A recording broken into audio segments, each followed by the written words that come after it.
Shalom Aleihim. Bapak Yahweh memberkati saudara sekalian.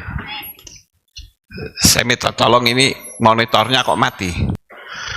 Saudara yang terkasih, pagi ini saya ingin memberikan satu materi, bagaimana kuasa kegelapan bekerja melalui manusia, yang saya ambil dari versi Kabalah.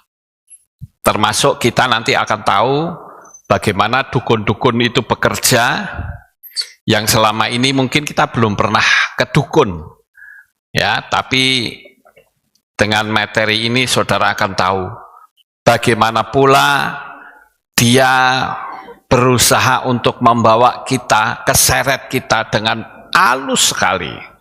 Ya, kita akan coba untuk lihat bagaimana kuasa-kuasa kegelapan itu bekerja melalui manusia, bisa saja melalui dukun, bisa saja melalui peramal, bisa saja melalui cenayang, macam-macam saudara. Nah, asal kuasa seorang dukun atau spiritual, memang tidak bisa dipungkiri bahwa di dalam dunia ini ada yang namanya dukun palsu. Ya, ada juga yang namanya dukun cabul. Ada juga namanya, kalau dukun palsu saudara, kadang orang pasang susuk itu sebetulnya hanya untuk sugesti diri. Disuruh bayar 500.000, beli emas berapa gram gitu dimasukkan. Padahal itu tidak dimasukkan saudara, tapi cuma berpura-pura saja. Nah, sekarang kita akan coba untuk lihat dalam pandangan Ibrani dan kitab suci, seorang dukun atau penyihir, nekromanser. Nekromanser itu apa? Nekromanser itu diambil dari bahasa Yunani. Nekro itu mayat, dan manser itu dari kata manteia. Ini salah ketik saudara. Tulisannya mantria, itu salah ketik ya. Yang betul manteia ya, atau peramal. Jadi meramal menggunakan arwah orang mati. Tentu saja yang datang pasti kuasa kegelapan saudara. Nah, saya lanjut. Tidak mendapat kuasa dari Bapa Yahweh. Jadi otomatis jikalau seorang dukun itu mempraktekkan sesuatu, itu bukan berasal dari Bapa Yahweh, tapi dari sisi spiritual yang gelap yang disebut sitra akhra, yaitu alam yang berlawanan dengan kekudusan.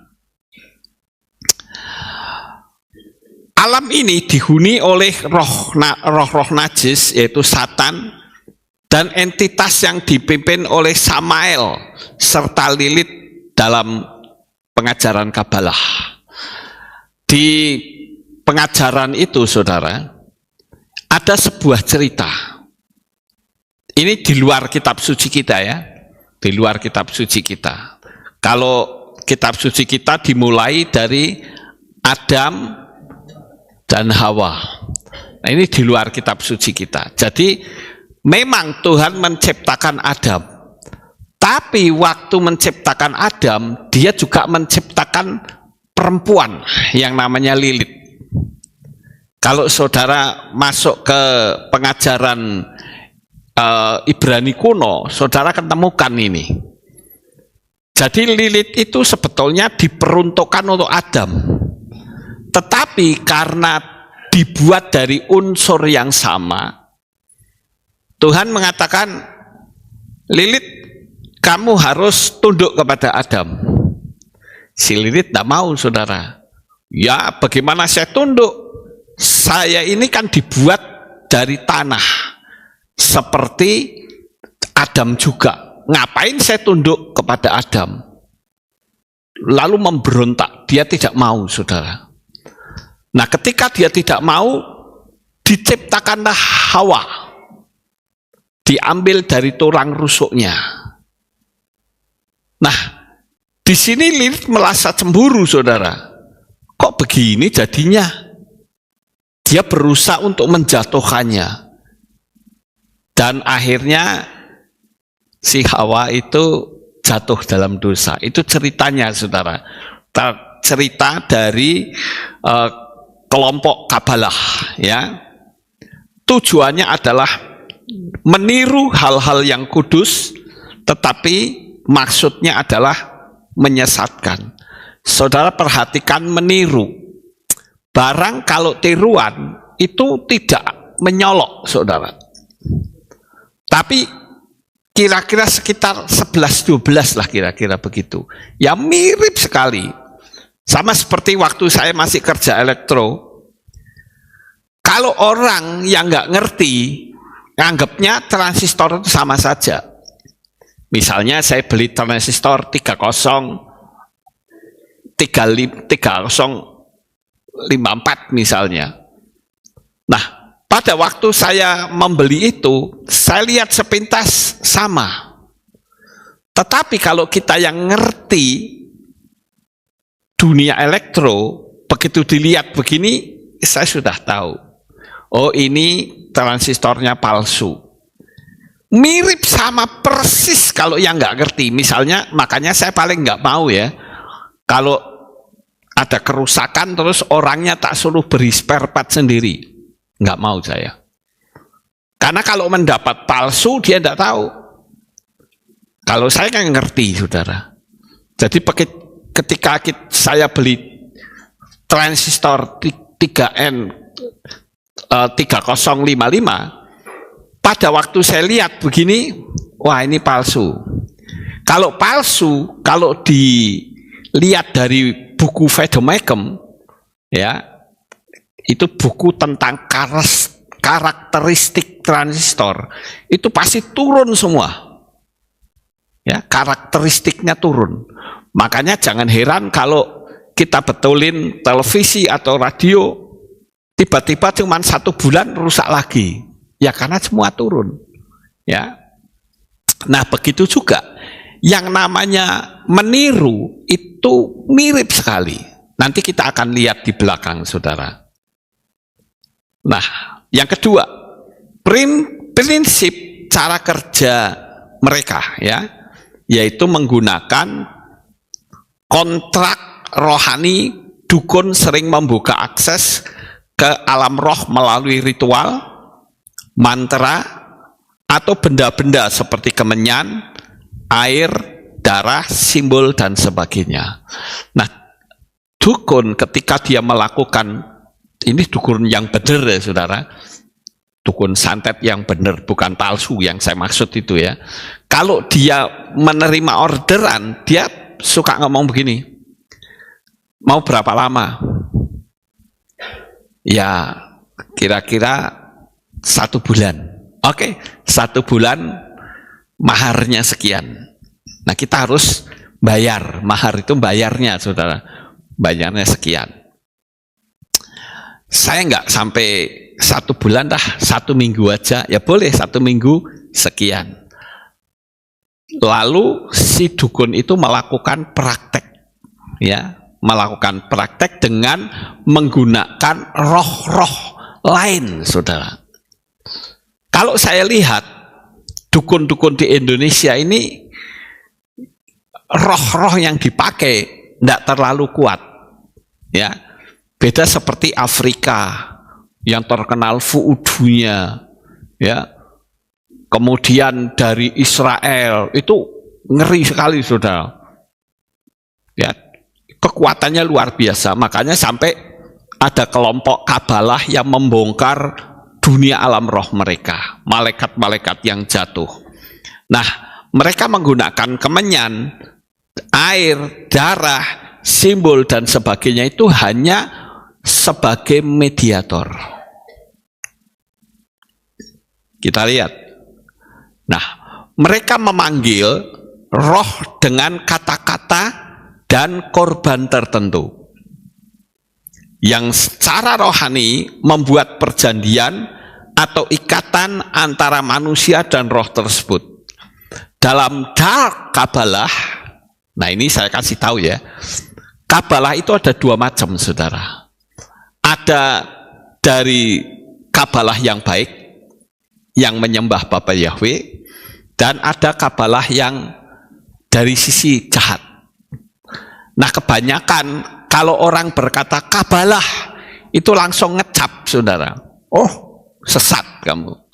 Dia nggak tahu bahwa kitab suci kita sebetulnya itu banyak menyinggung Kabalah. Kitab suci kita, ya, karena banyak menyangkut dunia alam roh. Nah, Kabalah itu ada dua macam, ada di sisi gelap dan sisi terang. Kalau sisi gelap itu saya pernah membaca artikelnya, itu pusatnya di Perancis, saudara. Dia punya gereja itu gede-gede, kayak gereja Katolik gitu ya, besar-besar sekali. Tapi ornamen dalamnya itu sudah membuat orang merinding sendiri. Karena isinya itu ular misalnya, terus Lucifer gitu ya. Banyak sekali simbol-simbol seperti itu. Nah, kadangkala kita tidak paham bahwa sebetulnya Kabalah itu ada dua macam. Ada yang sisi gelap dan ada yang sisi terang. Nah, sisi gelap ini memang lebih dominan, saudara. Sehingga orang langsung ngecap karena Kabalah ini mesti sesat. Karena Kabalah yang muncul di luaran permukaan itu dari sisi gelap, saudara. Nah, kita akan cerita dari Kabalah sisi gelap dan sisi terang. Ya. Mereka memanggil roh dengan kata-kata itu tentu mantra, saudara, dan korban tertentu yang secara rohani membuat perjanjian atau ikatan antara manusia dan roh tersebut. Dalam Kabalah, ia membuka gerbang klipot atau kulit luar spiritual tempat roh-roh najis tinggal. Ini seperti pintu gerbang begitu. Nah, kalau Kabalah sisi gelap itu mereka itu pasti ada tumbal, saudara. Nah, tumbal itu korban manusia. Kalau enggak dirinya sendiri, anaknya, istrinya, atau cucunya. Atau kalau mau gentleman, potong potong tahun. Misalnya jatah kita umur 80, oke, mau dipotong berapa? Mau dipotong sampai dengan 50, ya udah berarti 30 tahun umur saudara akan hilang. Itu. Jadi ketika umur 50, saudara akan dikejar-kejar dengan sisi gelap itu. Ya, itu namanya potong umur, tumbal untuk diri sendiri. Karena kalau menumbalkan istri kasihan, nanti dia menderita. Menumbalkan anak kasihan juga, nanti bagaimana? Cucu bagaimana? Ya sudah, diri saya saja ditumbalkan. Itu namanya potong umur, ya. B, mengandalkan energi dan nama. Nah, ini penting, saudara. Karena di dalam dunia okultisme itu juga ada nama-nama tertentu, ya, nama-nama tertentu yang bisa diakses oleh manusia dan membela manusia, walaupun tentu istilahnya itu tidak ada makan siang gratis, ya. Kalau saudara mengambil jasa itu mesti bayar harga, ya. Tidak ada makan siang gratis. Tetapi saudara, kita harus tahu bahwa yang dimaksud itu adalah selalu ada tumbal nyawa, ada tumbal dirinya sendiri atau keluarganya, ya. Dalam okultisme kuno, setiap makhluk ritual diyakini bereaksi terhadap nama tertentu. Makanya saya bersyukur karena kita sudah mengenal nama Yahweh, saudara. Sehingga kita tidak takut. Karena nama Yahweh itu betul-betul ditakuti oleh kuasa kegelapan. Nah, coba kita akan lihat saudara di ayatnya. Efesus 6 ayat 12. Sebab bagi kita pertarungan itu bukanlah melawan darah dan daging, melainkan melawan penguasa-penguasa, melawan otoritas-otoritas, melawan penghulu-penghulu dunia kegelapan zaman ini, melawan hal-hal spiritual yang jahat di alam surgawi. Jadi kita tahu bahwa keadaan di dunia alam roh itu juga ada pemerintahan-pemerintahan tertentu, saudara. Ada penguasa wilayah tertentu. Misalnya saya akan katakanlah mengambil jasa kuasa kegelapan dari Israel. Tidak bisa begitu langsung main comot, begitu nggak bisa. Saya harus laporan dulu. Ya, sang dukun itu harus laporan dulu kepada entitas yang ada di sini. Kemudian nanti terjadi hubungan ya antara Indonesia dengan Israel misalnya, atau India misalnya, atau Cina, itu akan begitu saudara. Ya, tetap ada hierarkinya, ada tata keramanya dari atas sampai ke bawah. Saya mungkin saudara baru mendapatkan pengajaran seperti ini. Kalau kita misalnya melakukan pekerjaan, tapi pas di pekerjaan itu adalah portal dari kuasa kegelapan. Itu apa saja mengalami kesulitan. Saya masih ingat ya, dari salah satu jemaat ada yang punya perusahaan penambang pasir, saudara. Penambang pasir itu kan daerah Jogja, saudara ya. Tapi anehnya, backhoe itu, tahu nggak backhoe ya? Backhoe itu yang kayak gitu cakro itu bisa putus ininya, jarinya. Padahal kalau saya lihat jari ini tebal sekali dan sulit untuk putus. Apalagi hanya untuk ngambili pasir. Tapi kok bisa putus? Aneh, saudara. Berulang-ulang kali selalu putus. Lalu orangnya memanggil saya, minta tolong Pak Lukas, saya didoakan kok backhoe saya kok rusak terus. Saya ke sana. Waktu itu saya bersama Ko Samuel. Waktu saya ke sana, ternyata saya tahu bahwa itu sebetulnya daerah situ itu portalnya kuasa kegelapan. Itu adalah portal, pintu gerbangnya. Ya pantas mereka ngamuk, saudara. Sehingga saya mendoakan dan akhirnya sudah tidak mengalami seperti itu lagi. Ya, tapi sekarang yang dialami adalah preman-preman kampung, saudara. Ya, preman-preman kampung minta jatah itu apa namanya, penambangan pasir. Nah, ini pintu gerbang, saudara. Ya. Dukun memanipulasi nama-nama atau simbol kuno untuk memaksa roh bertindak. Coba kita baca di kitab Imamat atau Wayikra 19 ayat 31 yang warna kuning, baca bersama-sama ya. 1, 2, 3.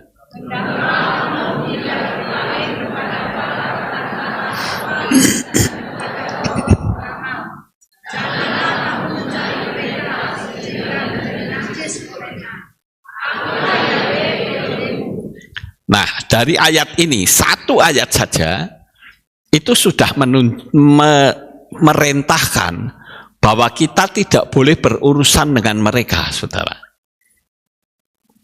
Orang-orang percaya itu tidak boleh, apa namanya, minta jasa dari mereka. Ya, karena tentu saja hal itu tidak boleh, saudara. Tidak diizinkan. Karena itu menjadi kekejian bagi Bapak Yahweh. Nah, oleh sebab itu saya ingin agar saudara betul-betul tahu, ya, siapa di sini kira-kira yang masih pergi ke dukun? Ada enggak?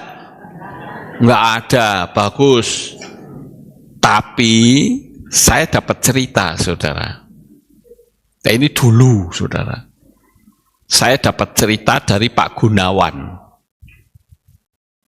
Ternyata banyak orang Kristen yang datang kepada dia untuk mencari jasa. Padahal kita memiliki Tuhan yang dahsyat, bukan? Lalu untuk apa pergi ke dukun? Ini kan nggak masuk akal, saudara. Saya kasih tahu, kalau saudara, mungkin saudara yang ada di live streaming, saya juga peringatkan, siapa yang berurusan dengan dukun, berarti saudara belum dapat keselamatan. Sekalipun sudah dimeterai, tetapi dengan minta jasa kepada dukun, berarti Anda meletakkan kuasa dari Bapa Yahweh kepada setan. Sampai di sini paham, saudara?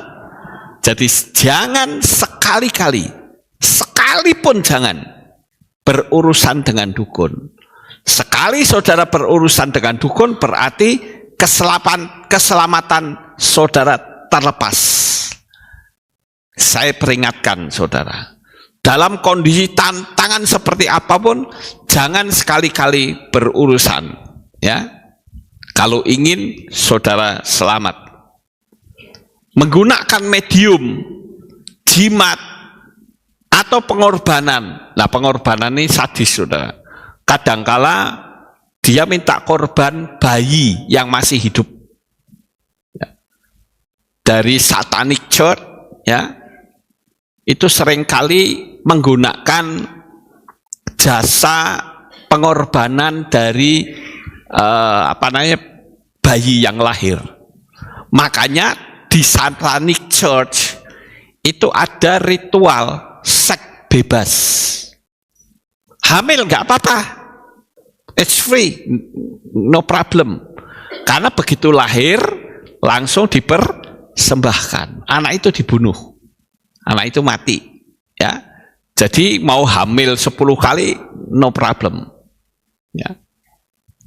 Kemudian pakai juga, dukun memakai benda yang diisi energi, misalnya saja minyak, air, batu, boneka, dan lain-lain. Nah, dalam kabalah sisi gelap atau dark side, itu disebut clipotic magic, ya, clipotic magic. Benda itu menjadi wadah bagi energi roh untuk menyalurkan kehendaknya ke dunia fisik. Kalau di dalam pekerjaan Tuhan ada pakai mediator ini, saudara? Ada. Minyak urapan? Iya toh? Betul nggak, saudara? Lah itu ditiru oleh kuasa kegelapan. Ngerti nggak? Kalau saudara mau mempelajari tentang minyak urapan, itu sebetulnya bahan-bahannya itu terbuat dari bahan yang berenergi positif, ya, membuat setan itu menjadi takut. Setan itu tidak berani. Nah, itu minyak urapan. Nah, begitu juga dalam dunia perdukunan juga ada yang namanya minyak. Air ada nggak, saudara? Ada, ya. Bahkan penyelidikan dari Profesor Masaru Emoto, saudara masih ingat bukan? Ya, itu mengubah heksagonal dari partikel air hanya di dalam doa. Makanya dukun suka jampi-jampi, minum. Ya kalau dukunnya nakal ya sedikit didoni gitu, ya. Suruh minum, mau minum? Mau. Waduh, ini gimana, saudara? Ya. Kemudian batu. Di dalam dunia iman kita ada nggak pakai batu? Ada nggak? Ada, saudara. Kayak baju efod itu kan isinya batu, saudara. Akik, betul nggak? Ada 12, itu pakai batu. Boneka juga begitu, saudara. Boneka itu sebagai alat, ya, mediator saja. Jadi bukan benda itu yang berkuasa, tapi roh di baliknya itu hanya sebagai mediator saja. Benda-benda itu hanya sebagai mediator. Makanya kalau saudara ketemu dengan teman yang punya banyak jimat, kalau mau dibakar, jangan main bakar saja, saudara. Tapi harus didoakan dulu. Ya, didoakan dulu ya, supaya energinya hilang. Percayalah, saudara, nggak usah kurang pede, saudara. Semua orang yang percaya Bapa Yahweh, di dalam dirinya itu ada roh yang lebih besar dari roh dunia ini, yaitu Roh Kudus. Amin. Tapi berapa banyak orang yang pada waktu melihat jimat-jimat itu ketakutan, saudara? Memang kita harus menghimpun iman untuk membuang itu semua, saudara. Karena dulu pernah ada, saya nggak sebut namanya, ada study tour ke Bali, saudara. Lah waktu study tour ke Bali itu banyak sajen kan di jalan-jalan. Ternyata orang ini rodok nakal, sajennya disampar begini. Sampai Roma tenggeleng, saudara. Nggak bisa dijak komunikasi, ya nggak bisa. Jadi kayak gini, saudara. Seharusnya tidak seperti itu. Ya maklum, mereka juga belum di dalam Tuhan, saudara, ya. Jadi kita mesti hati-hati. Kita lanjut. Manipulasi jiwa manusia. Mereka sering memanfaatkan ketakutan. Kalau orang takut, misalnya seperti kemarin lah, ada orang yang mengatakan, Pak Lukas, saya kok disantet orang, saya takut. Nah, itu ketakutan, saudara. Itu ketakutan, ya. Kemudian keinginan. Aku punya keinginan. Ingin apa? Ingin harta, ingin percintaan, ingin kuasa. Makanya ada istilah cinta ditolak, dukun bertindak, saudara. Tapi nggak usah khawatir. Semua anak Tuhan memiliki kuasa yang besar, ya. Jadi jangan sampai saudara, ini biasanya dukun itu lah jenggotnya panjang-panjang, saudara, ya. Lihat jogrokan dukunnya saja kita sudah ngeper, saudara. Padahal sebetulnya nggak ada apa-apanya, ya. Karena kita di dalam Tuhan Yesua, amin. Jadi saya menyampaikan materi ini juga mengajarkan saudara tidak boleh takut menghadapi dukun-dukun, juru santet, nggak usah takut. Saudara yakin dilindungi Tuhan atau tidak? Yakin. Kadang orang mau, hati-hati loh, setan kok ditantang. Kalau saya berani. Lawang saya yakin kok di dalam diri saya ada Roh Kudus. Betul nggak, saudara? Ngapain kita takut? Ya. Berapa kali orang nyantet saya? Selalu mental terus. Apalagi sekarang saya sudah percaya Bapa Yahweh, kekuatannya double lipat ganda. Kekuatan terbesar di atas muka bumi ini hanyalah Bapa Yahweh, saudara. Ya. Tetapi rasa sakit batin, ya, kalau ada rasa dendam, itu biasanya minta jasad seorang dukun. Tapi ingat, tidak ada makan siang gratis, pasti ada tumbal. Tadi saya sudah sebutkan, bisa tumbalnya itu istri, Bisa tumbalnya itu anak, bisa tumbalnya itu cucu, atau diri sendiri, potong umur. Sampai di sini tahu saudara? Ya, ini tumbalnya, ini bayarannya saudara. Bayarannya. Karena yang namanya setan itu beda dengan Tuhan. Kalau Tuhan tidak pernah minta tumbal. Tidak pernah. Bahkan saudara akan diberi damai sejahtera. Ya. Energi emosi manusia, inilah yang dipakai roh jahat sebagai bahan bakar untuk memperkuat pengaruhnya. Karena itu banyak orang datang ke dukun terjerat secara batin dan rohani. Emosi itu bahaya saudara.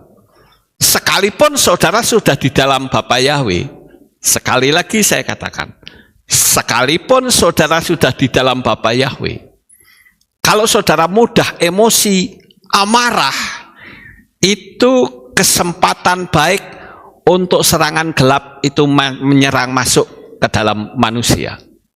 Siapa di sini yang gampang marah? Ayo. Nggak ada, baik-baik semua. Jemaat Aleftau. Ya. Betul nggak saudara?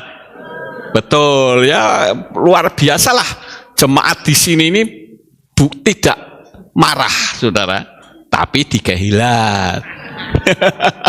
Kalau di rumah ya embo saudara ya, ada piring terbang, ada bagiak terbang, ada sandal terbang. Nah itu bahaya saudara. Saya dulu ikut magic saudara. Dan guru saya mengatakan begini, kalau kamu melawan seseorang, hanya ada satu pilihan. Kamu dibunuh atau kamu membunuh. Lah saya bilang lah, bagaimana kalau orangnya itu tidak punya emosi, gampang, ludahnya aja mukanya, pastilah emosi. Gitu saudara. Tapi saya takut dengan ucapan,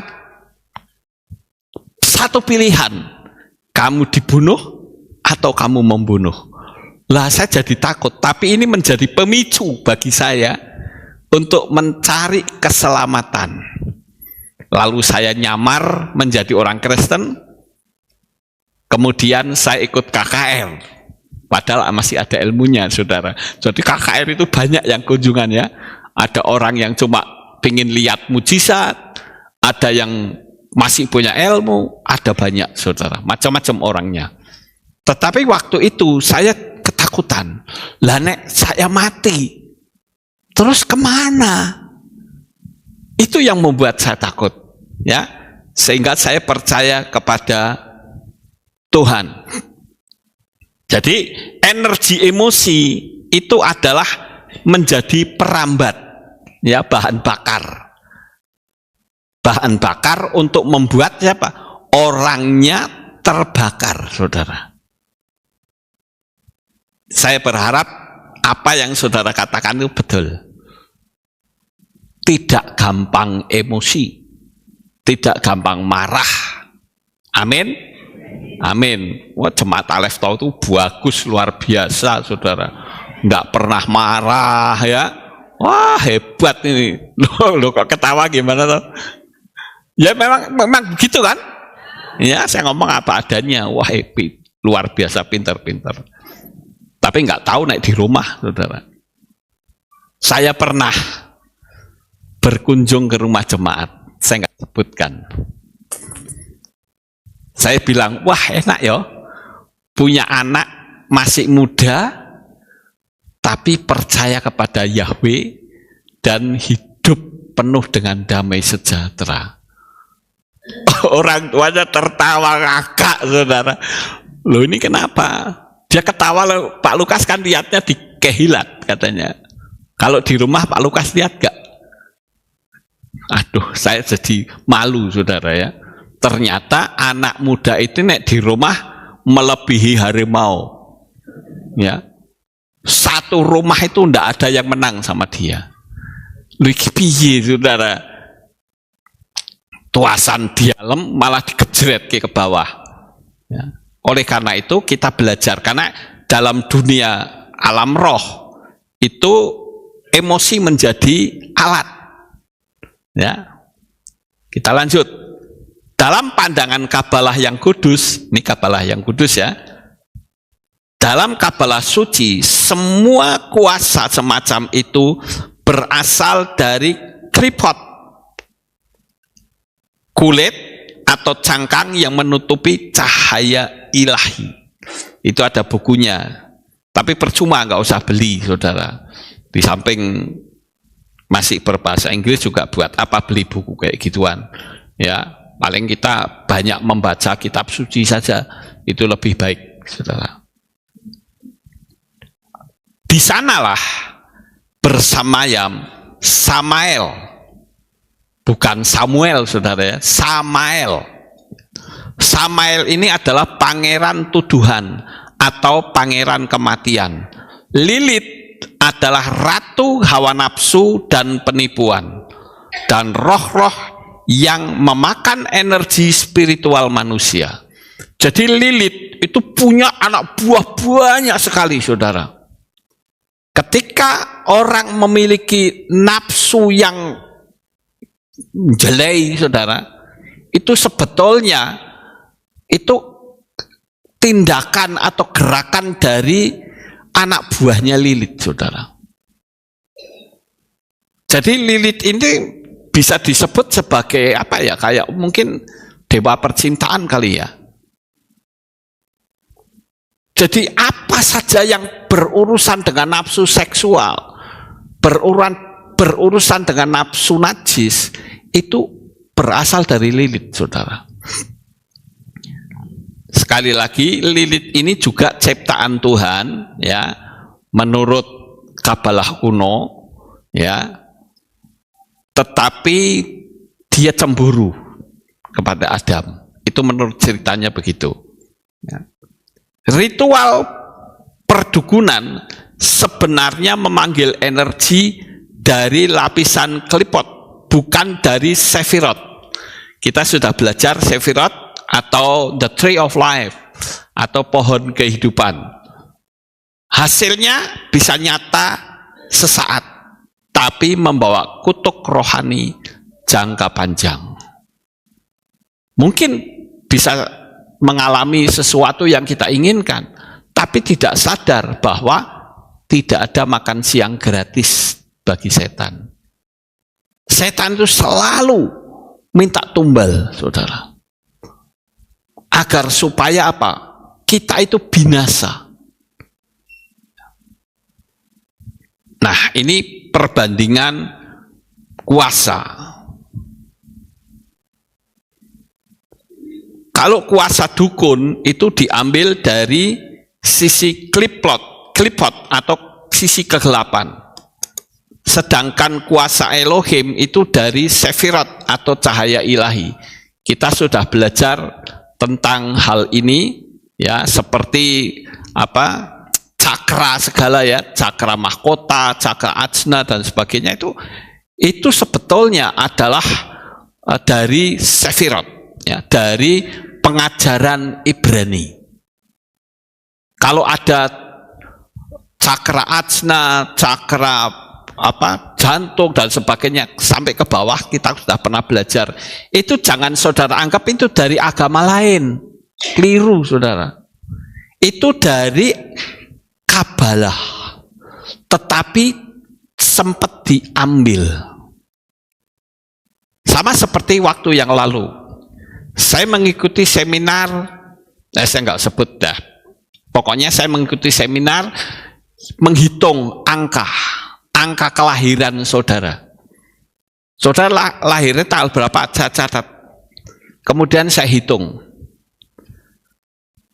Dalam hitungan itu saya bisa ngerti karakter saudara bagaimana. Bahkan kalau dilanjutkan, saudara nanti matinya gimana? Apakah mati diracun orang? Apakah mati karena tua? Atau mati kecelakaan? Ya, itu cukup mengerikan, saudara. Itu juga ilmunya dari Israel, dari anak-anaknya Yakub, saudara. Cuman sudah sempat diambil oleh orang luar. Banyak di antara kita yang nggak paham, nggak ngerti bahwa dianggap itu dari agama lain. No, bukan, dari Israel semua. Ya, bahkan sampai adanya sihir itu adalah malaikat-malaikat yang ngajari manusia. Jadi jangan heran, saudara, kalau di dalam dunia ini itu banyak hal-hal yang sifatnya misteri. Nah, sejak saya bisa menghitung, saya pernah menghitung jemaat kita, saudara. Saya katakan pada seseorang, saya bilang setelah saya hitung, kamu orangnya dominan, betul enggak? Betul.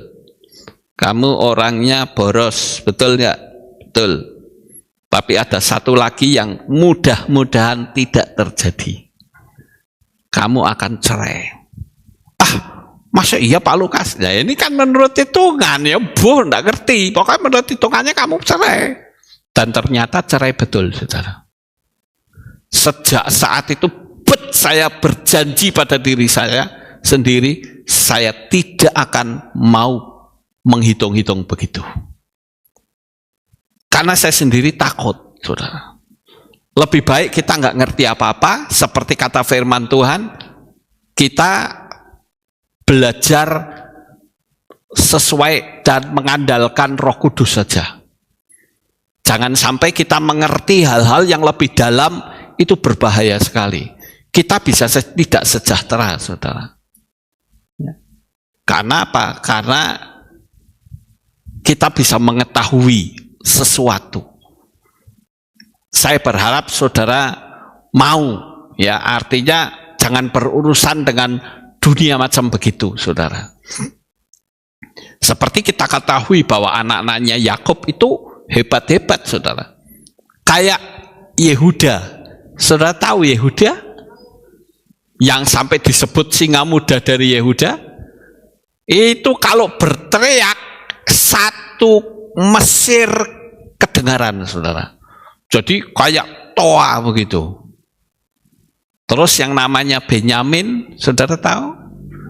Benyamin itu ternyata ahli dalam peta bintang. Waktu dia disuruh Yusuf kan, coba tunjukkan saudaramu yang hilang itu di mana. Baik, dibuka peta bintang, terus digaris-garis, kemudian dihitung-hitung, kaget loh. Orang yang hilang itu ya kamu di depan saya. Bayangkan, saudara. Naftali itu dia bisa lari kayak ilmu meringankan tubuh. Dia bisa lari di atas bulir-bulir gandum. Jadi ilmunya anak-anaknya Yakub itu hebat-hebat, saudara. Tapi dia sudah keambil orang luar. Kita ngertinya itu dari luar. No. Ya, itu dari anak-anaknya Yakub. Kedua, kuasa dukun itu berdasarkan manipulasi dan perjanjian roh. Tapi beda dengan kuasa Elohim, berdasarkan ketaatan dan hubungan dengan Bapa Yahweh. Sudah beda. Yang ketiga, kuasa dukun, hasil cepat tapi menjerat jiwa. Tapi kalau kuasa Elohim, hasilnya murni dan membebaskan jiwa. Ada unsur pendidikan di dalamnya. Makanya ada orang bilang, kenapa sih kamu kedukun main cepet, kalau melalui Tuhan kesuwen. Ya. Pernah nggak di dalam benak saudara ada kerinduan sesuatu, minta kepada Tuhan, kok lama nggak dapat jawaban? Betul nggak, saudara? Nek ngomong tidak ya berarti ngapusi. Ya, betul pasti. Kok minta sama Tuhan kok lama? Terus ada suara bisikan, kedukun saja, dukun lebih cepat, lebih cespleng katanya. Betul nggak kayak gitu? Nah, enggak ada yang berani jawab. Ya, betul, ngomong betul gitu loh. Ya. Memang kenyataannya seperti itu. Tapi kalau kita sudah beriman kepada Bapa Yahweh, saudara ingat, tidak ada makan siang gratis.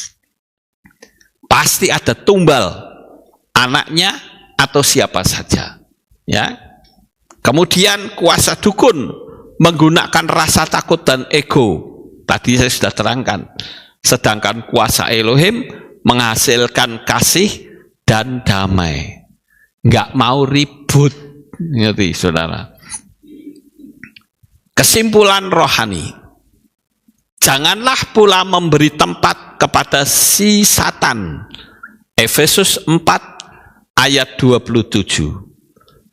Dukun itu bekerja dengan kuasa roh yang gelap, kuasa intimasi yang meniru mujizat Elohim. Sekali lagi saya tulis, meniru mujizat Elohim, namun membawa keterikatan spiritual, sedangkan anak-anak terang dipanggil untuk berjalan dalam kuasa Roh Kudus, bukan roh dunia. Sekali lagi saya beritahu, kita sudah dewasa rohani, saudara, sudah melewati banyak hal. Sampai kita percaya kepada Bapa Yahweh, jangan sekali-kali saudara melangkahkan kaki, atau mungkin saudara ya sekali-kali cuma tanya saja kan tidak masalah, saya cuma dolan saja, yang penting kan nggak nyembah setan, tetap nggak bisa. Lama-kelamaan saudara akan keseret, kok jebule perdukunan kok menarik ya, seperti itu saudara nantinya. Nah ini Tree of Life ya, Sefirot ya, ini dunia terang ya, dan klipot. Saya tidak akan menerangkan ini saudara, karena kalau diterangkan pasti akan lama ya, akan lama, karena tiap-tiap bunderan itu punya fungsi masing-masing. Tapi kalau saudara ingin belajar Sefirot, itu lihat video-video saya yang lama, itu sudah ada. Nah sekarang, tiruan, imitasi dalam iman kita sangat banyak sehingga keluar dari format aslinya.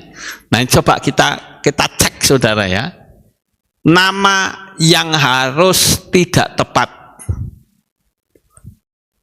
nama sesembahan orang percaya, kok suku Quraisy, kok Yunani, ini kan meleset saudara, tidak sesuai dengan format aslinya.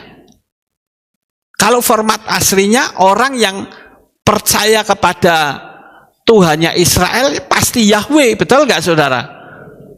Nama itu tidak pernah ada di Israel, padahal orang Kristen di seluruh dunia nikmatnya luar biasa. Makanya saya mengatakan, ayo kita memuji Tuhan dengan pujian yang mengagungkan nama Yahweh. Alangkah baiknya kalau pujian itu tidak jiplak, saudara. Saya kemarin dikasih tahu sama Cik Yeni ya, Cik Yeni Kocan. Sebetulnya dia sudah mendapat teguran dari Tuhan itu sudah lama, dari sejak Cik Lucy masih hidup. Ya. Dia menginjil kepada orang, tapi keganjel, saudara. Lagu-lagunya padha wae kok karo Kristen. Begitu. Keganjel kita di situ, saudara. Tapi inilah saatnya kita sudah menggunakan belajar lagu-lagu baru. Ya, supaya kita lebih istimewa sesuai dengan format yang tepat. Itu nama yang harus kembali ke nama asli. Tentang hari raya, hari rayanya keluar dari format aslinya. Ini lucu saudara, hari raya keluar dari format aslinya, seperti misalnya hari Natal. Hari Natal kalau kita lihat dalam kitab suci ada nggak? Nggak ada, saudara. Yesua lahir 25 Desember itu nggak ada. Kalau Yesua itu lahirnya bulan Tisri, ya, diperkirakan tanggal 15, saudara. Pokoknya bulan Tisri. Kalau 25 Desember itu bulan Ibrani namanya bulan Tevet. Itu bulan yang sangat dingin sekali. Makanya di situ tidak ada penggembala domba. Sedangkan waktu Yesua lahir, dombanya ada di kandang atau tidak? Tidak ada. Berarti dia ada di Migdal Eder, menara penggembala, menara gembala di sana, tempat orang-orang menggembalakan domba. Berarti bukan musim dingin. Lawang dinginnya di Israel tuh bisa sampai kadang bisa 5 derajat kok, saudara. Itu dingin sekali. AC rumah kita saja kadang cuman berapa? 17. Ya. Itu bisa sampai 5, saudara. Itu keluar dari format aslinya. Kemudian kita lihat Pesah. Pesahnya hari Minggu yang Kristen. Padahal hari raya Pesah itu hari pertama. Hari raya pertama. Itu Pesah. Roti tidak beragi, mereka tidak kenal. Mereka kenalnya hari raya Pesahnya Jumat Agung. Coba tolong dicari di kitab suci kita, ada nggak Jumat Agung? Nggak ada, keluar dari format aslinya, meleset, saudara.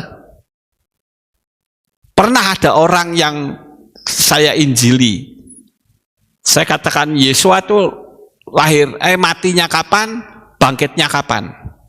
Matinya Jumat, Pak. Bangkitnya Minggu. Salah. Saya katakan bahwa matinya tidak hari Jumat. Tapi oke lah, saya akan ikut kamu. Mati Jumat, bangkit Minggu. Dihitung sudah 3 hari apa belum? Iya ya, kok belum ya? Lah masa kamu percaya? Bingung nggak kamu? Format aslinya keluar, saudara. Ya. Kemudian apa? Sakramen perjamuan kudus. Nah ini penting sekali, saudara. Saya sempat mendapat catatan, ya, malam tadi sebelum saya tidur, Tuhan memberi hikmat kepada saya. Sakramen perjamuan kudus, rotinya pakai roti tawar. Itu rotinya beragi enggak? Beragi, itu sudah meleset, ya. Kemudian anggurnya pakai sirup, pakai teh, ada yang pakai air putih. Bahkan perjamuan kudus dilakukan tiap-tiap ibadah atau tiap-tiap minggu pertama. Saya kemarin lihat seseorang, yaitu mantan gereja setan, saudara. Dia mengungkapkan bahwa perjamuan kudus itu tiap bulan sekali. Berarti kan bisa saja gereja-gereja itu mengambil dari situ. Lawang format aslinya itu setahun sekali kok. Betul nggak, saudara? Format aslinya itu setahun sekali. Kita sudah berada di format aslinya, saudara. Ya. Setan itu mengerti firman Tuhan, bahkan gemetar, sehingga dia sebagai pakarnya itu berusaha mengelabui manusia dengan menyajikan sesuatu yang koyone iku luwih apik. Sepertinya itu lebih baik dan masuk akal.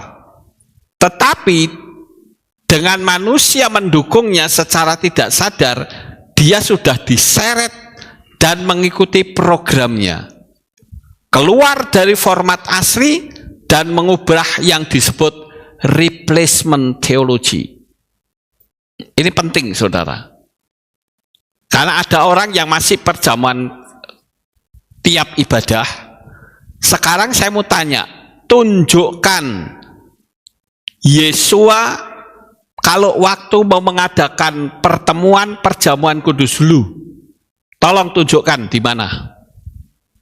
Nggak ada kecuali di masa raya Peskah. Itu betul, Yesus melakukan perjamuan kudus. Namanya saja perjamuan kudus diubah dari format aslinya. Format aslinya namanya apa? Seder Peskah, saudara. Kalau seder Peskah, mosok kita melakukan perjamuan sekarang, wong bukan masa raya Paskah. Ngerti nggak, saudara? Ini meleset keluar dari jalur aslinya. Nah, ini yang harus saya beritahu kepada saudara. Ya. Jadi Yesua tidak pernah melakukan perjamuan dulu sebelum ibadah. Tidak pernah, kecuali, sekali lagi, kecuali pada waktu masa raya Peskah. Jadi karena seder itu diubah menjadi perjamuan kudus, ya seolah itu baik, saudara. Keluar dari format aslinya juga nggak apa-apa, ya memang perjamuan kan bisa sembarang, tapi beda lagi kalau seder Peskah.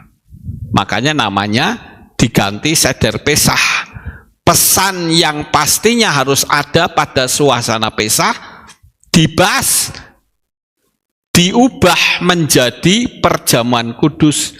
Ada yang tiap bulan, ada yang tiap minggu. Sekali lagi, ada seorang artis, kemarin saya sudah share di grup. Seorang artis yang dulunya dari gereja setan, itu melakukan perjamuan kudus tiap minggu pertama, saudara. Makanya saya katakan keluar dari format aslinya. Yang asli adalah setahun sekali. Makanya saya angkat jempol untuk tim perjamuan kudus, perjamuan di Aleftau. Mereka baru saja pamer seragam. Dan saya katakan, mereka waktu itu laporan sama saya, kita punya seragam baru untuk perjamuan kudus yang akan datang. Saya bilang, yang akan datang kita tidak ada perjamuan kudus. Perjamuannya itu nanti setahun sekali. Apa mereka katakan? Mereka bilang, ya kalau memang itu kebenaran, mengapa tidak? Kami hanya nurut saja. Kalau setahun sekali, ya boleh setahun sekali. Itu luar biasanya di situ, saudara. Jadi nampaknya bagus dan memuliakan Tuhan, tapi kita harus peka bahwa itu sengaja agar keluar dari format aslinya. Coba kita baca di dalam Maaseh-Shilhim 16 ayat 16 sampai 18. Saya bacakan, saudara. Dan terjadilah ketika kami melanjutkan untuk suatu doa, ada seorang hamba perempuan yang memiliki roh ramal yang membawa keuntungan besar bagi tuan-tuannya menemui kami. Dia ini sambil mengikuti Paulus dan kami berteriak dengan berkata, orang-orang ini adalah hamba-hamba Elohim yang maha tinggi, yang memberikan kepada kita jalan keselamatan. Teriakan orang ini menurut logika betul atau salah? Nah, saudara nggak ngikuti kan?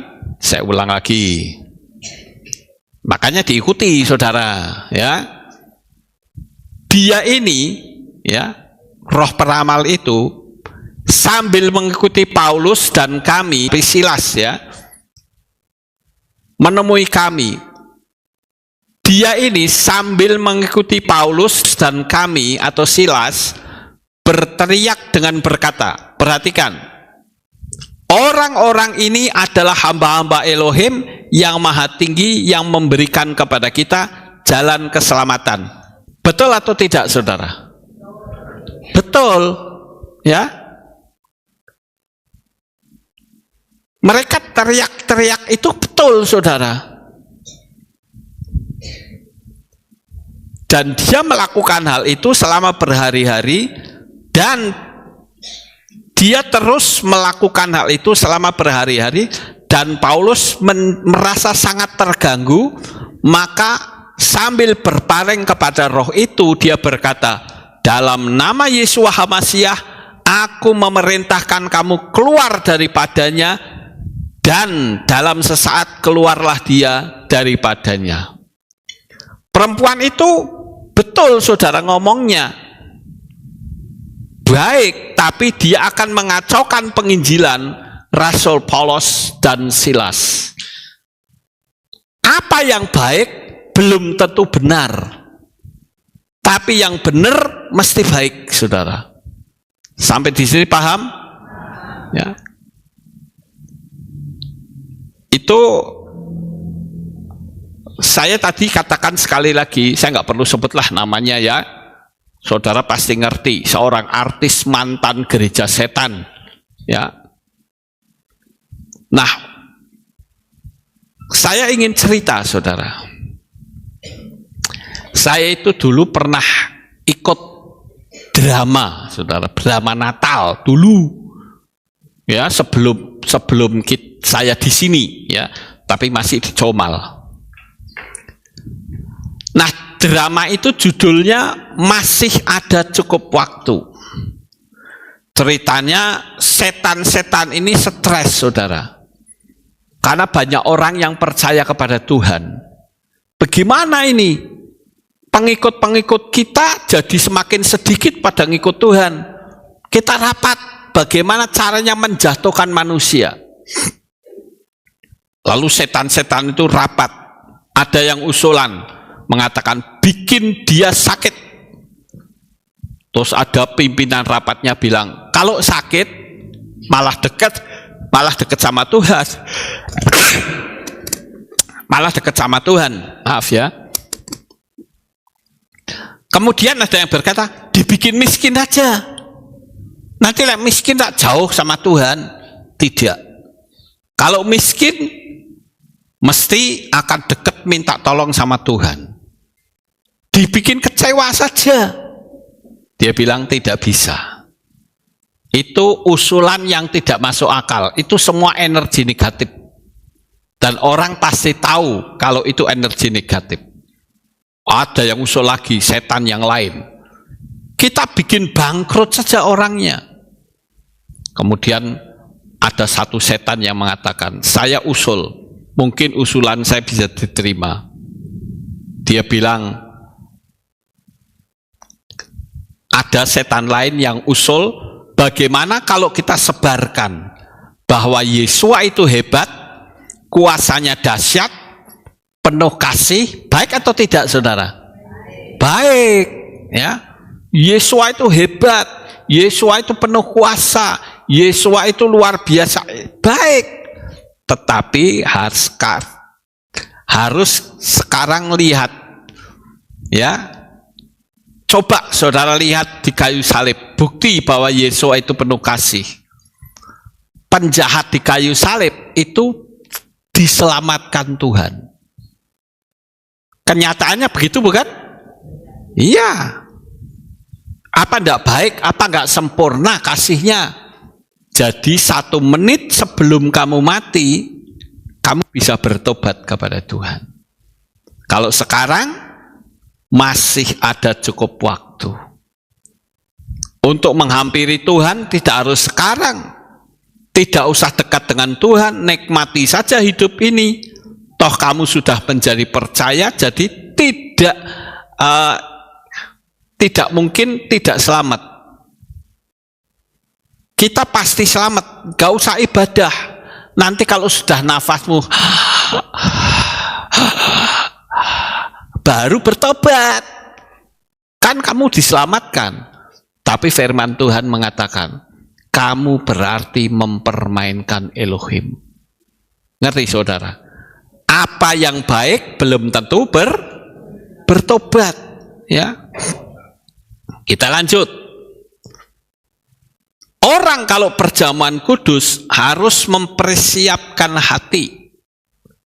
Kita nggak usah baca, ya. Ini ceritanya kalau orang ikut perjamuan kudus, tapi ikut dengan cara yang tidak layak, itu tidak boleh. Harus layak, yaitu apa? Diri kita harus serahkan kepada Tuhan. Roh pengampunan harus ada di dalam dirinya. Ya. Belum baptis tapi ikut perjamuan kudus. Nah, ini formatnya kita ganti, saudara, karena kita sudah mengerti kebenaran. Ya. Jadi bagi saudara-saudara yang belum dibaptis atau anak-anak yang belum dibaptis, nggak usah ikut perjamuan kudus. Karena apa? Belum dimeterai menjadi milik. Ya, jadi anak yang belum dibaptis sebaiknya jangan ikut perjamuan kudus. Ini pengajaran yang saya terima baru ini, ya. Kalau waktu yang lalu kan ya anak-anak bolehlah, enggak apa-apa. Ya, tapi ternyata sebelum dibaptis itu tidak boleh ikut perjamuan kudus. Jadi kita melakukan ya namanya jangan perjamuan kudus lah, seder pesah begitu ya. Seder pesah itu harus yang sudah dibaptis. Waktu sebulan sekali keluar dari format aslinya bersama murid-muridnya pada malam sebelum penyaliban atau sekitar pesah. Maka seder pesah itu dijadikan upacara rutin tiap bulan, bahkan tiap ibadah. Padahal bukan suasana pesah. Ngerti nggak, saudara? Kita dulu kan seperti itu, namanya juga nggak ngerti, ya. Tapi begitu ngerti kita harus melakukannya. Katanya kita mau praktek firman, betul nggak, saudara? Ya, kalau praktek firman, ya format aslinya Yesua mengadakan perjamuan kudus tahun sekali, ya kita setahun sekali. Ya, tidak bisa ngikut-ikut yang lama yang tidak punya dasar apa-apa. Ya. Makanya saya katakan coba tunjukkan di mana Yesua setiap mau persekutuan mesti perjamuan kudus dulu. Nggak ada, saudara. Persekutuan saja di kapal, kadang di kebun, kadang di gunung, apa? Ayo bikin perjamuan kudus dulu atau seder pesah. Enggak. Namanya saja seder pesah kok. Nah, disebut ritualisme kosong. Berlawanan dengan tujuan asli, yaitu persekutuan iman. Ini yang disebut dengan replacement theology atau teologia pengganti. Itu semua ulahnya siapa? Ya ulahnya kegelapan. Kelompoknya kabalah yang gelap itu, saudara. Agar supaya kita keluar dari format aslinya. Disalah gunakan untuk tujuan politik atau sosial. Kadang ada yang menjadikan perjamuan kudus sebagai alat untuk membedakan kelompok, menghukum atau menonjolkan status. Itu bertentangan dengan semangat kasih dan persatuan yang diajarkan oleh Yesua. Seder pesah pun rotinya ya jangan roti hosti, tapi roti yang kita bikin itu dari apa resepnya dari Israel itu baru yang benar. Kalau hosti itu kan ada tulisannya IHS, tapi nggak usah diomongin sekarang. Ya. Kemudian sekarang baptisan keluar dari jalur, saudara. Baptisan bayi keluar dari jalur. Yesua waktu bayi nggak pernah dibaptis karena bayi belum punya iman. Firman Tuhan katakan barang siapa percaya dan dibaptis akan diselamatkan. Lah bayi sudah percaya apa belum? Belum. Lah kok dibaptis? Nah ini kan keluar dari format aslinya, saudara. Kemudian dipercik pakai bendera. Ada lagi yang ngambang. Ini kan keluar jalur semua, saudara. Kemudian baptis pada orang yang belum percaya hanya untuk status perkawinan dan status sosial. Makanya siapa yang mau kawin di sini harus ikut ibadah minimal 3 bulan. Harus rutin ibadahnya. Jangan kamu mau kawin, ya kamu harus baptis, nggak bisa begitu, saudara.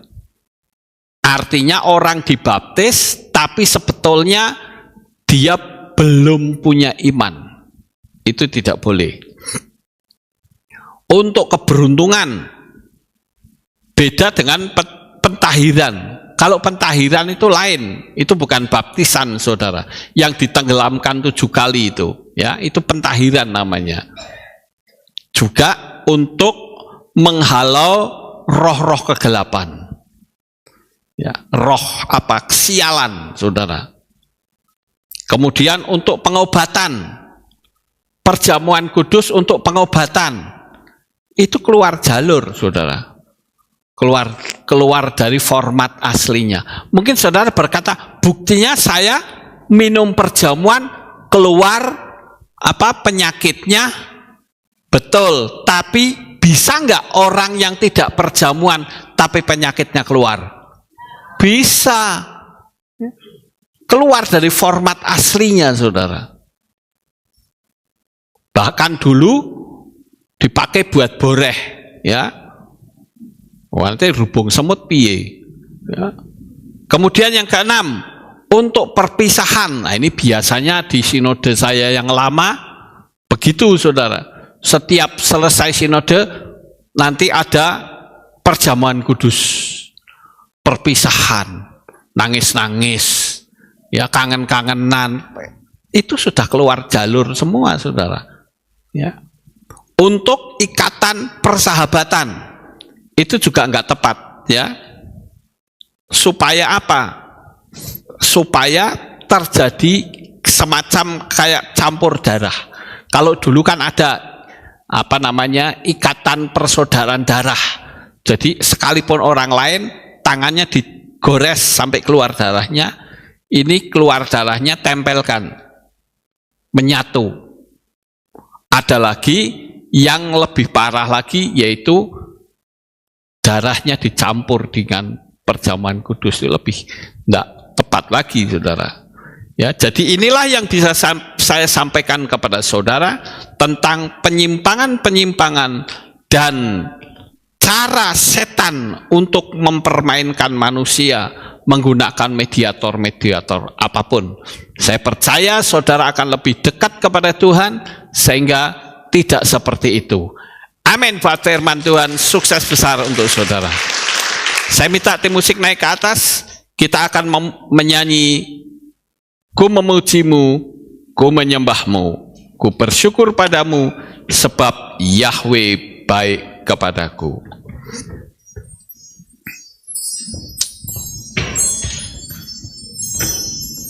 Kita tunduk kepala sejenak, kita menyanyi pujian ini, dan kita menyerahkan diri sepenuhnya kepada Tuhan. Haleluya.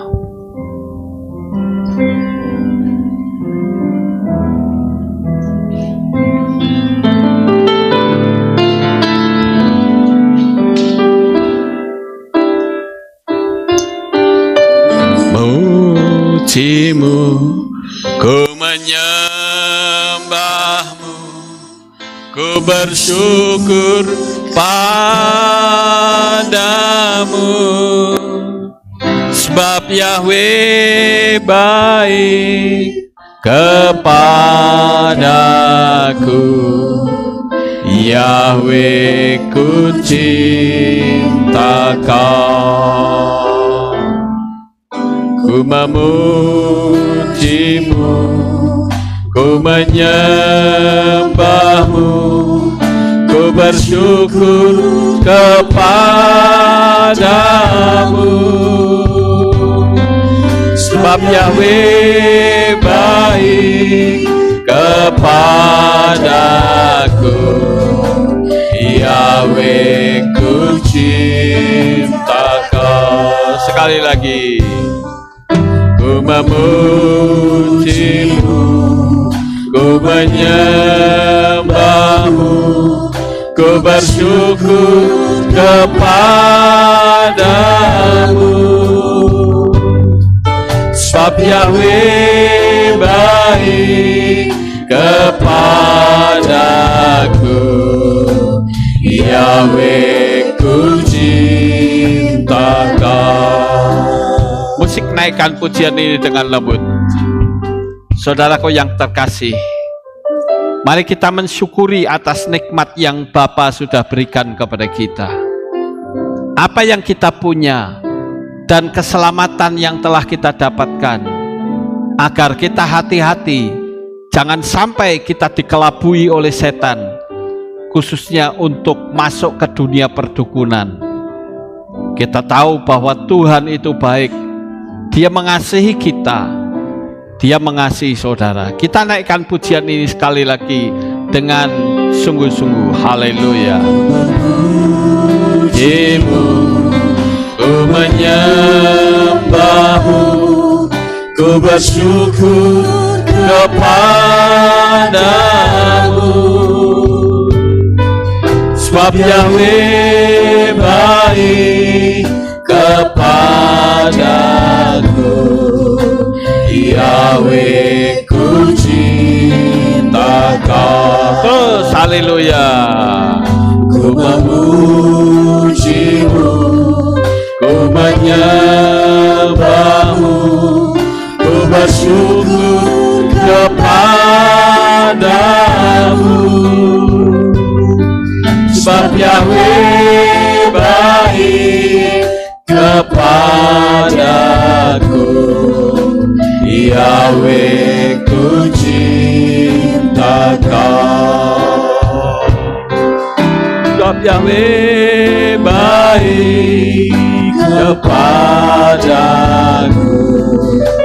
Yahweh ku cintakan. Sebab Yahweh baik kepadaku, Yahweh ku cintakan. Saudaraku yang terkasih, kadangkala saat pikiran kita sedang mengalami masalah atau hidup kita sedang mengalami masalah, kita mungkin cari jalan pintas, kita lari ke perdukunan, atau kita lari mencari orang-orang yang dianggap lebih pintar dari kita. Tetapi ketahuilah, kalau Tuhan itu punya rencana, Tuhan itu ada pendidikan untuk kita, waktu pasti akan sampai. Oleh karena itu saudara, andalkan Tuhan di dalam hidupmu. Jangan kita mengandalkan pengertian kita sendiri, tapi andalkan. Waktunya mungkin sedikit lama, tetapi ada unsur pendidikan di dalamnya. Mari kita naikkan pujian ini berulang-ulang sampai kita merasuk betul akan pujian ini. Kita mengucap syukur. Haleluya. Ku menyembahmu, ku bersyukur kepadamu. Sebab Yahweh baik kepadaku, Yahweh ku cintakan. Ku memujimu, ku memujimu, ku menyembahmu, ku bersyukur kepadamu. Sebab Yahweh baik kepadaku, Yahweh ku cintakan. Sekali lagi, ku memujimu, ku memujimu, ku menyembahmu, ku bersyukur kepadamu. Sebab Yahweh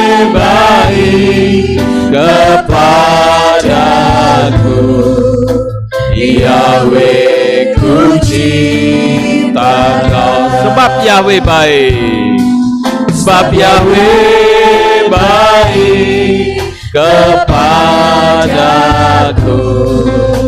Yahweh ku cinta Kau. Sekali lagi, haleluya. Sebab Yahweh baik kepadaku. Yahweh ku cinta Kau. Kami bersyukur kepadamu Bapa. Apa yang telah kami miliki, apa yang telah kami dapatkan, yang jelas kami sekarang mendapatkan jaminan keselamatan. Kami tidak ingin tertipu oleh kuasa kegelapan. Di tengah-tengah tantangan hidup seperti apapun, kami sekali-kali tidak akan menjamah daripada kuasa kegelapan. Karena kami tahu benteng kami akan terbuka lebar dan kami akan hancur. Tetapi sekarang Kau melindungi kami. Tuhan tolong agar supaya kami tetap teguh di dalam Engkau sampai Tuhan Yesus datang untuk yang kedua kali. Terima kasih Bapa Yahweh. Inilah doa syukur yang kami naikkan kepadamu. Di dalam nama Adonai Yesus HaMashiach kami sudah berdoa. Amin. Haleluya. Ada pengumuman? Shalom. Silakan. Berjumpa kembali dalam Aleftahu Update News. Berikut kami sampaikan pengumuman minggu ini. Divisi Multimedia Kehilat Aleftahu Magelang membuka kesempatan bagi jemaat yang rindu melayani Bapa Yahweh di bidang sound, LCD operator, live streaming, editor video dan audio, fotografer, videografer, konten kreator, reporter atau pembawa pengumuman dengan syarat dan ketentuan sebagai berikut. Usia 13-30 tahun, aktif dalam ibadah dan memiliki hati untuk melayani, bersedia belajar dan bekerja sama dalam tim, mampu menjaga komitmen dan kedisiplinan waktu, memiliki pengalaman atau minat di bidang multimedia dan sound menjadi nilai tambah, dan bersedia mengikuti pelatihan dasar dari Divisi Multimedia. Untuk pendaftaran dan informasi lebih lanjut, dapat menghubungi Saudari Welly di nomor 0882 2533 9832. Pendaftaran ditunggu paling lambat pada hari Sabtu 8 November 2025. Mari gunakan talenta yang Bapa Yahweh berikan untuk kemuliaannya. Mengajak seluruh pelayan Tuhan dari semua divisi untuk hadir dalam doa pelayan pada hari Senin 27 Oktober 2025 pukul 6 sore di Kehilat. Untuk tim yang bertugas, tim Ibadah Raya. Demikian pengumuman minggu ini. Sampai jumpa di Aleftahu Update News selanjutnya. Bapa Yahweh memberkati. Amin. Ya, itulah pengumumannya. Kita tidak ada pengumuman lain. Kita akan akhiri kebaktian kita. Mari Bapak Ibu kita bangkit berdiri. Kita tutup di dalam doa. Terima kasih Bapak Yahweh. Selesai sudah ibadah kami dari awal, pertengahan, sampai akhirnya. Kami ingin Bapa, kami berada dalam kebenaran firman-Mu senantiasa. Sehingga kami hidup di dalam kasih-Mu yang tak berkesudahan. Kami tahu bahwa waktu kedatangan Tuhan sudah semakin mendekat. Kami ingin supaya hidup kami berkenan di hadapan-Mu. Terima kasih Bapa Yahweh. Inilah doa syukur yang kami naikkan kepadamu di dalam nama Adonai Yesus HaMashiach Juru Selamat kami yang ajaib. Kami sudah berdoa dan mengucap syukur. Mari kita angkat tangan kita dan kita akan terima birkat Kohanim. Yefare keka Yahweh weismereka.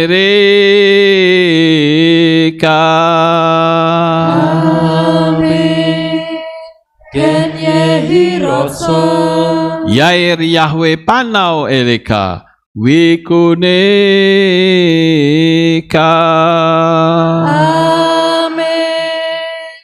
Ken Ken Yehi Rasa Yisa Yahweh Panau Eleka Weasem Lecha Shalom. Amin. Ken Yehi Rasa Baruk ata Pair Ufaruk ata Pesadeh. Diberkatilah engkau di kota dan diberkatilah engkau di ladang. Amin. Baruk peripitneha ufri atmat ka ufri fem tekas sekar ala PKW estorotsoneka. Diberkatilah buah kandunganmu, diberkati hasil bumimu, hasil ternakmu, anak-anak lembumu dan anak-anak dombamu. Amin. Baruk tan aka umisyarteka, diberkatilah bakulmu dan tempat adonanmu. Amin. Baruk ata baweka ufaruk ata petseteka, diberkatilah engkau pada waktu masuk dan diberkatilah engkau pada waktu keluar. Amin. Baruk ata Yahweh Elohenu melek haolam, besem Yeshua HaMashiach berwah HaKodes, kile olam faed. Kami sudah berdoa dan mengucap syukur. Amin. Amin.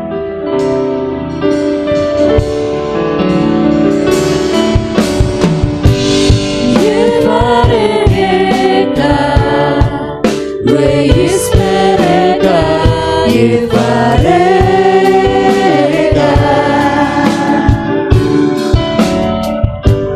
Yahir Yahweh, Panau Eleka, Wikuneya.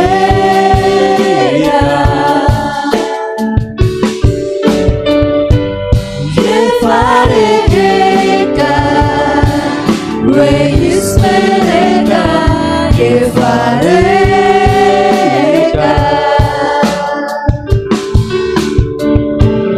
Isa Yahweh, Panau Eleka, Wikudeka.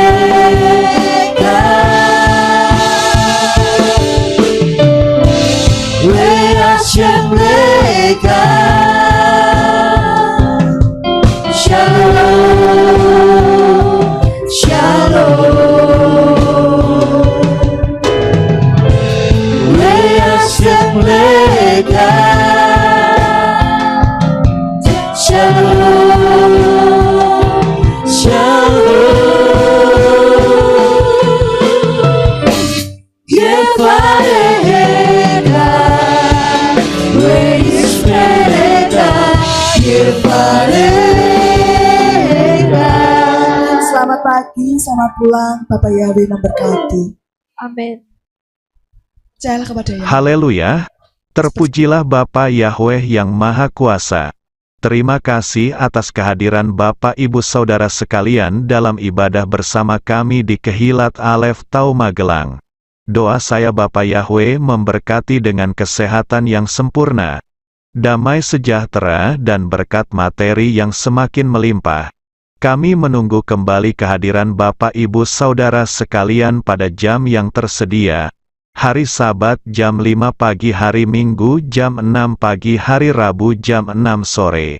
Siap sedialah sebagai mempelai Hamashiach untuk menyambut kehadiran mempelai pria kita yaitu Adonai Yeshua HaMashiach di awan-awan yang permai.